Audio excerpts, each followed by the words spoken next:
pintu hadapan sebelah kanan. Oke, itu tak boleh. Berikan saya yang bawa, atau bagi saya yang bawa.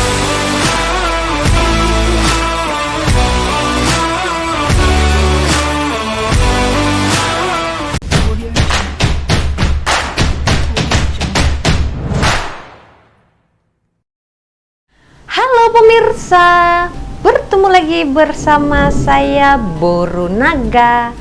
Apa kabarnya semua pemirsa pada hari ini? Semoga semua pemirsa dalam keadaan sehat dan terberkati setiap harinya. Amin. Baiklah pemirsa, di video kali ini saya akan menunaikan permintaan dari sahabat kita, teman kita yang telah berkomentar sebelum ini di video saya. Jadi di situ beliau ya, si Fajis Fasni ini minta katanya gini, Kak, nanti cerita pengalaman ambil lesson di Malaysia. Oke, jadi ada lagi ya komentar-komentar yang lain. Anyway, saya minta maaf ya karena saya sekarang ini lagi buat video ini sedang berada di suasana hujan pemirsa. Jadi kalau ada suara petir atau berisik sedikit saya minta maaf ya. Oke, jadi saya akan cerita waktu itu saya ambil lesson ya, ujian komputer terlebih dahulu yang harus kita jawab soalan sebanyak 50 soalan dan itu diberikan waktu hanya 15 menit sahaja pemirsa. Nah, jadi kalau bisa menjawab sebanyak 42 jawaban yang benar, itu baru dinyatakan lulus pemirsa. Uniknya ya pemirsa, waktu saya ujian komputer ini diberi hadiah 50 ringgit Malaysia jika bisa menjawab semua pertanyaan dengan benar pemirsa. Jadi kalau 50 soalan itu, pertanyaan itu bisa kita jawab dengan benar, diberi hadiah 50 ringgit Malaysia. Itu bukan rasuah ya, bukan sogok ya, tapi itu memberikan hadiah agar kita lebih semangat lagi belajarnya ya kan. Nah, setelah kita mendapatkan hasil dari ujian komputer itu, nah kalau saya hari itu salah satu aja pemirsa, jadi hanya 49 yang benar. Satu lagi saya salah, kalau nggak saya dapat itu 50 ringgit. Nah, setelah itu kita akan melakukan training selama 8 jam pemirsa. Nah, di situ nanti 8 jam itu diberikan makan dan minuman ya, seperti waktu makan tengah hari dan juga tea time ya, makan sore begitu pemirsa. Di situ nanti kita akan diajarin ya, diberitahukan apa saja yang tidak boleh dilakukan dan harus dilakukan sewaktu kita berada di jalan raya pemirsa. Nah, setelah itu kita akan menjalani tes ya, tes RPK begitu. Jadi kita harus belajar RPK itu RPK itu artinya adalah rutin pemeriksaan kendaraan. Jadi sewaktu kita belajar memandu, kita harus melakukan pemeriksaan terlebih dahulu di kendaraan kita, di mobil kita gitu.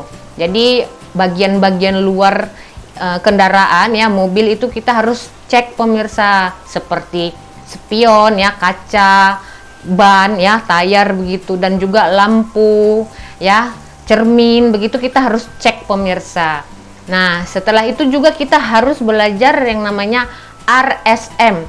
RSM ini artinya rutin sebelum memandu. Jadi waktu setelah kita melakukan pengecekan RPK, kita masuk ke mobil dan kita harus ngecek itu seperti handbrake ya, kaca ya, cermin kanan kiri begitu, dan juga horn, minyak, baterai kita ya, baterai mobil itu harus kita pelajari. Dan poin yang paling penting itu adalah seat belt pemirsa. Nah, setelah kita menjalani belajar memandu selama 8 jam, ini hari itu saya 8 jam saya nggak ambil sekaligus ya pemirsa, saya ambil 1 jam menurut bagaimana kondisi kita begitu kan, karena waktu itu juga saya harus sesuai dengan jadwal cuti suami saya begitu, karena nanti suami saya yang antar dan jemput. Ya sebenarnya ada sih disediakan untuk antar dan jemput oleh pihak sekolah memandu ya, tapi karena saya itu lebih dekat rumah dengan sekolah tersebut, jadi lebih enak sih karena suami saya yang antar begitu. Nah, kalau pemirsa juga ingin diantar dan jemput oleh pihak sekolah, mungkin biayanya lebih ada kelebihan ya, tapi tidak mahal sih pemirsa. Nah, untuk syarat-syarat ambil lesson ini, seperti kita ini yang foreigner ya, kita hanya memerlukan paspor yang masih hidup ya, yang masih berlaku, dan juga visa pemirsa begitu, dan juga uangnya jangan lupa. Oke, setelah selesai belajar memandu selama 8 jam, kita akan menjalani tes JPJ pemirsa. Tes JPJ itu ya seperti tadi itu, kita harus melakukan tes RPK dan RSM. Nah, kita harus mengeluarkan suara kita sekuatnya pemirsa, karena tidak boleh pelan-pelan ya pemirsa, karena takut nanti petugas JPJ-nya tidak dengar pemirsa. Dan budi bahasa di Malaysia ini sangat dipergunakan dengan baik ya. Karena apa pemirsa? Jadi sewaktu kita ngecek ya, sewaktu kita ngomong, ini contohnya seperti kita mau cek pintu sebelah kanan ya, depan ya kan, bagian depan sebelah kanan. Jadi kita harus mengucapkannya seperti ini, pintu hadapan ya, pintu depan sebelah kanan dalam keadaan baik. Tidak boleh seperti ini pemirsa, pintu hadapan sebelah kanan dalam pintu hadapan sebelah kanan oke. Itu tak boleh pemirsa. Jadi memang harus detail sekali cara penjelasan kita kepada pihak ya JPJ tersebut. Kalau kita hanya ngecek oke itu memang gagal pemirsa, mereka tidak akan nilai. Jadi setiap apa yang kita cek itu harus kita berikan penjelasan dengan baik, seperti tayar bagian sebelah kanan ya kan, sebelah kanan bagian belakang itu dalam keadaan baik gitu, bunganya juga baik begitu. Nggak bisa oke nggak boleh itu pemirsa. Nah setelah itu kita akan menjalani tes litar. Nah dalam waktu kita belajar memandu selama 8 jam itu, kita juga diajari ya tes litar dan juga tes jalan raya begitu. Tes jalan raya ini sangat berbeda ya dengan tes litar. Kalau tes litar itu maksudnya tes di kawasan sekolah, seperti rem, cara parkir kita, waktu kita berada di bukit begitu pemirsa, dan sedang berada di selokan begitu.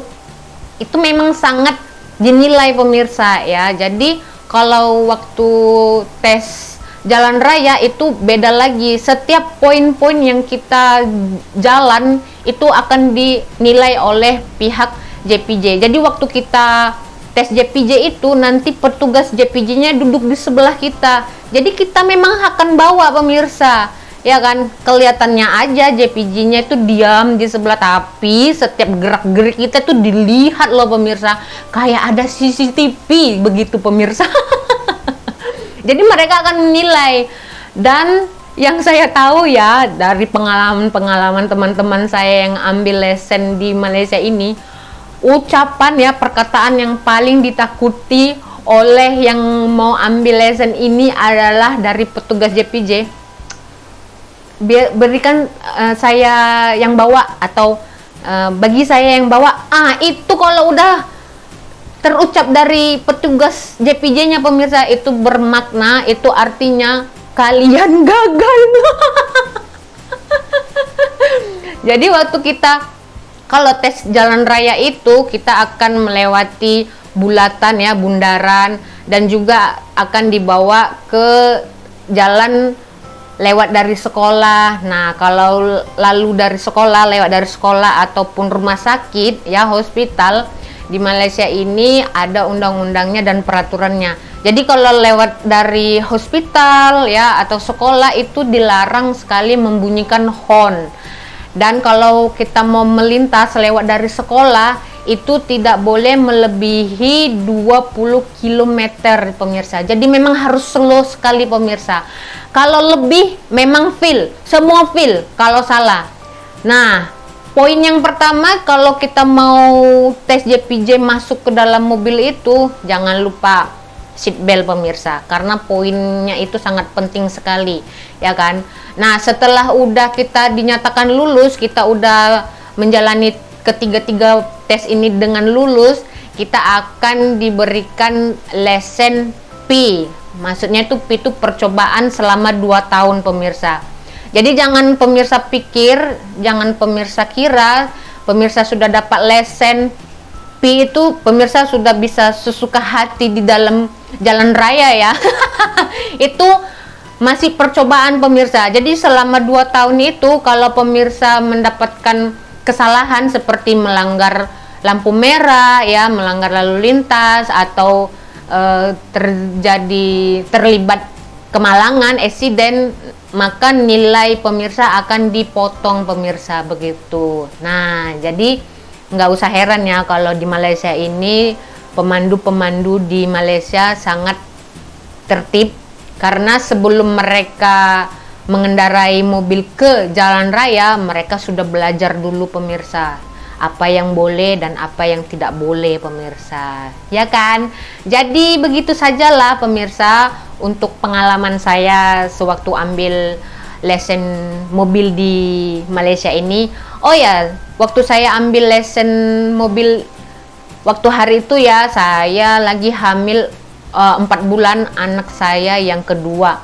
Jadi untuk pemirsa yang ingin ambil lesson kalau lagi hamil itu sebenarnya boleh, tapi kalau bisa ambil surat dari dokter yang menyatakan pemirsa itu sedang hamil pemirsa. Kalau saya hari itu lupa pemirsa, tapi nasib baik lah orang-orang yang petugasnya itu sangat baik memperhatikan ya, karena dari petugas ya dan juga cikgunya, gurunya itu adalah orang Melayu, berbudi bahasa sangat baik pemirsa ya kan, sangat membantu dan sangat sabar dalam mengajari orang seperti saya yang nggak tahu apa-apa soal mobil. Jadi itu saja ya pemirsa di video kali ini, semoga bermanfaat untuk pemirsa. Yang belum subscribe jangan lupa untuk memberikan subscribe, jangan lupa juga untuk membunyikan notification loncengnya ya, agar pemirsa tidak tertinggal video-video terbaru dari saya Borunaga. Dan jangan lupa juga memberikan like agar saya lebih bersemangat lagi memberikan informasi kepada pemirsa. Kita berjumpa lagi di video selanjutnya. Saya Borunaga, terima kasih, bye-bye.